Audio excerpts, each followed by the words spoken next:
สวัสดีวันนี้มาพบกับประคำรีวิวจะพามาหับส้มเป็น Isuzu D-Max สีเทาแลมโบปี2022น้ำใส23กล่องจอทั้งสองเขาเอง JN เล่าคาโดนเล่าจะพามาหับส้มเป็น Isuzu D-Max เนาะ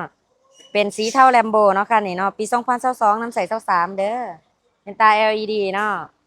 แม็กเดิมๆจากโรงงานเลยสีสันเดิมๆเนาะมีกะลิกกระแจให้ครบเด้อมียางสกวาให้น้ำพร้อมราคาคันนี้แมน1 ล้านกับ10,000 บาทเนาะ มาโอ้มาลมกันได้เด้อราคาลูกค้าทานได้สนใจใจสดใจผ่อนใจเป็นเดือนใจเป็นปีก็ได้เดือรถมาแลกมาเปลี่ยนมาเทิร์นก็ได้เด้อโทรก่อนทุกครั้งเนาะเมื่อลูกค้าจะเข้ามา9733โต679สำหรับลูกค้าที่มาทางออนไลน์เนาะหรือทาง2 ทางของเฮา JN ลาวคาโดนลาวทานจะได้รับโปรโมชั่นของแจกของแถมหลายอย่างได้รับแถแน่นอนเนาะเดี๋ยวเฮามารับชมทางในกันเลย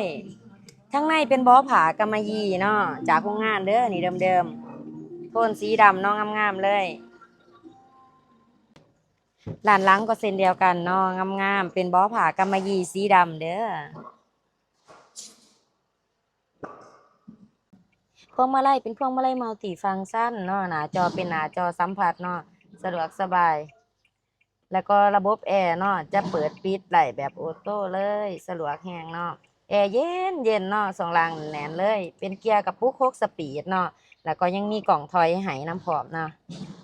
มันจะขึ้นมาในหน้าจอแบบนี้เลยแจ้งๆเลยปลอดภัยเนาะ ในสายเบลเป็นปี2022น้ำใส23เด้อโดดเดิมๆบ่เคยต่ำเคยปีนเนาะเม็ดออกเม็ดอักอยู่ครบทุกจุดทุกเม็ดได้เด้ออันนี้ก็จะแม่นกล่องเบื้องหลังเนาะส่วนแม็กไดนอกแม็กไดเนอร์ก็งามๆเนาะเดิมๆเด้อโดดเดิมๆบ่เคยต่ำเคยปีนเนาะหัวหนอกหัวหนอดฟ้าถอกฟ้าถ่ายเดิมๆ100%เลยเนาะจบๆงามๆยางสกัวกะลิกระแจมีให้ครบเด้อเดี๋ยวเรามาฟังเสียงจักรนำกันเลยจักเดิมๆแน่นๆเลยเนาะโดดเดิมๆบ่เคยต่ำเคยเปลี่ยนเด้อฟ้ากระป๋อกระโปรงบ่เคยเปลี่ยนเนาะจักเงียบๆสองรางแน่นๆเลยหัวหนอกหัวน็อตเนาะอยู่ครบทุกจุดทุกเม็ดเลยเด้อ